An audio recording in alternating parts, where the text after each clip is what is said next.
In response to the ongoing harassment of Jewish students, including supporting a, quote, National Day of Resistance, the Anti-Defamation League sent a letter to colleges and universities around the country urging them to investigate the activities of their local campus chapter of Students for Justice in Palestine. Several universities followed through with that, and as a result, some universities kicked those chapters off their campuses. In some instances, Columbia University suspended the SJP and the Jewish Voice for Peace.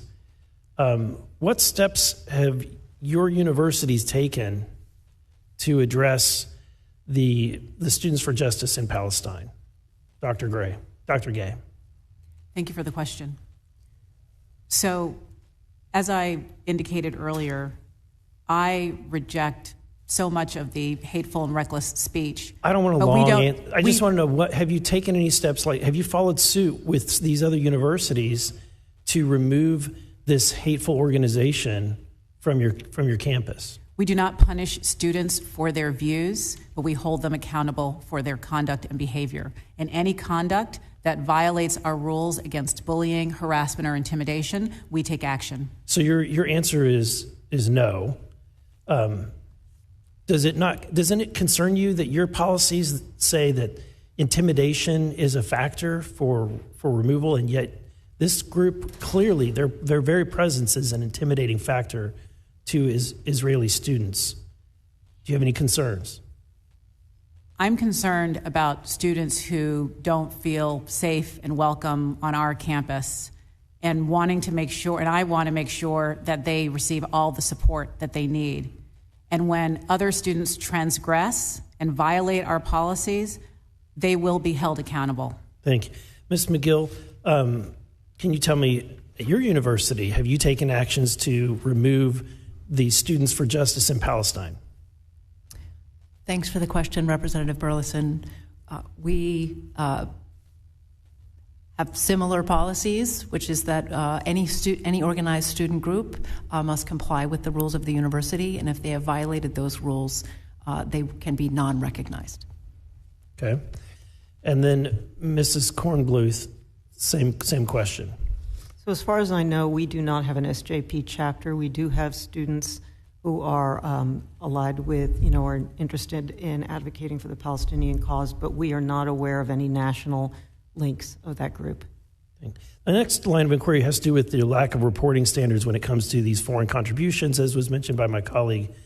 I understand that Harvard and MIT are under Section 117 investigations. A New York Post article just recently revealed that MIT received over $859 million in foreign funding. I think Harvard received similar numbers, nearly $900 million. And as was stated, some of this money is coming from countries in the Middle East that have a history of large contributions to fund these academic centers called the Middle East Studies Centers. Has Harvard taken any money to fund the Middle East Study Centers? We receive support from a variety of sources, and our alumni are all over the world, including in the Middle East, who support our activities on campus. Well, an analysis has indicated that there is a direct correlation between the universities that have received money for these Middle East study centers and the activity of the SJP. So I would highly encourage you to examine, and I'll just ask it directly. Is it because of the money that you're receiving from these foreign countries that you're not kicking these hate groups off campus? Our donors do not influence how we run the university, how we enforce our policies, or how we keep our students safe. I yield the rest of my time to my colleague from New York. Dr. Gay, does calling for the genocide of Jews violate Harvard's rules on bullying and harassment?